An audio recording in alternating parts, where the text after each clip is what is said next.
We zijn al bezig. Dus ja, hier ben ik weer. Sowieso RSA Olen op YouTube. Zeker checken alle video's en rate, subscribe en comment. Ja, ik ga dus eigenlijk een vlog beginnen, een YouTube vlog. Nu weet ik nog geen onderwerp, maar het volgende onderwerp, ik ga om de week een vlog doen. Het zal er om een nieuwe Htc Evo 3D gaan. Het is een hele goede smartphone. Hij is zelf beter dan de iPhone, maar hij kan de Galaxy niet overtreffen. Dus ja, dat was gewoon om jullie te zeggen dat ik volgende week woensdag dan terug ben met een gloednieuwe vlog. En dat zal dus, zoals ik al zei, gaan over mijn Htc Evo 3D.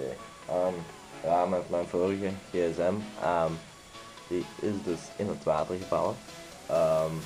Ja, ik was aan het vissen en ik had beet en ik ging zien. En ja, had mijn zak gevallen. Heel dom, ja. Als jullie nog vragen hebben of ideeën over wat ik mijn vlog moet doen, zeg dat dan maar. Ja, en hopelijk dankzij jullie kan ik heel populair worden op YouTube. Bedankt en tot ziens.